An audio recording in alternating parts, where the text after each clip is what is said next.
ध्यान से यहाँ पे समझना, फैक्टर जिस पे प्रेशर डिपेंड करता है। तो फैक्टर की अगर मैं बात करूँ कि किस फैक्टर पे प्रेशर डिपेंड करता है, तो P inversely proportional to the area होता है।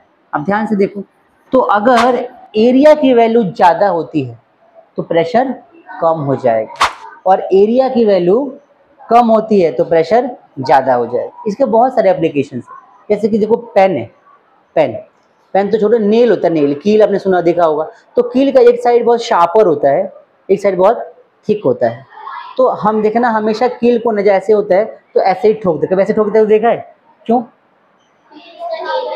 क्योंकि यहाँ पे एरिया ज़्यादा है तो इस पर प्रेशर ज़्यादा लगाना पड़ेगा अंदर डालने के लिए हमें। लेकिन ऐसे कर दे तो कम है, फोर्स लगा के ही इसको अंदर इमर्ज कर सकते, इंसर्ट कर सकते हैं। आई बात समझ में? इसके अलावा बहुत सारे और भी एप्लीकेशन है प्रेशर के, जैसे कि हमारे बैग के स्टेप्स होते हैं। देखा ना एक बार बैग, जैसे ये बैग है, हम इसको मान लो ऐसे ऐसे ऐसे हैंग करते हैं ना, तो ये जो एरिया है अगर ये बहुत पतला होगा, मान लो एक रस्सी जैसी हो, पतली सी थ्रेड हो, चुभेगा, कटेगा यहाँ पे। लेकिन चौड़ा बनाया जाता है, क्यों? ताकि वेट को हम आसानी से होल्ड कर सकें, हमें प्रेशर फील ना हो जाता। बकेट, बाल्टियाँ जो होती हैं, उनके जो हैंडल होते हैं यहाँ से चौड़े बनाए जाते हैं ताकि आसानी से पानी को उठा सके हम।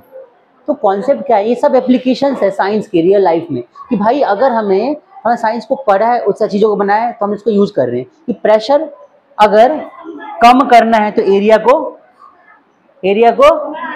बढ़ाना पड़ेगा, और प्रेशर ज़्यादा करना है तो एरिया को कम। इसीलिए कभी कहते हैं कि अगर आप किसी ना दलदल में ऐसे डूब रहे हो तो खड़े मत हो, लेट जाओ।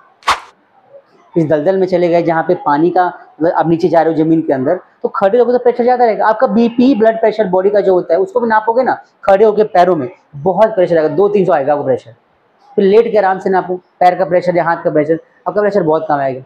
अगर आप पैर से प्रेशर नाप रहे हो, मशीन अगर किसी के पास प्रेशर की मशीन हो तो लगाओ यहाँ पे और आप खड़े होकर नापो, आपका प्रेशर 200-250 के आसपास आएगा, इससे ज़्यादा आ सकता है। लेकिन अगर लेट के आप प्रेशर नाप रहे हो, प्रेशर बहुत कम आएगा, नॉर्मल बॉडी का प्रेशर होता है। तो खड़े होने पे बॉडी का पूरा वेट ऊपर है, एरिया बहुत कम है, सारा वेट तो कम एरिया पे डिपेंड कर रहा है, तो प्रेशर ज़्यादा लगता है। अब लेट जाओ, प्रेशर कम लगेगा। तो दलदल में कभी डूब रहे हो ना आप, या पानी में कभी, तो आप ऐसे लेट जाओ, इससे क्या होगा, बॉडी आपकी ना से ज़्यादा एरिया बना लेगी, तो प्रेशर कम लगेगा आपके ऊपर, तो आप डूबोगे नहीं। बात समझ में आ रही है? This all are the concepts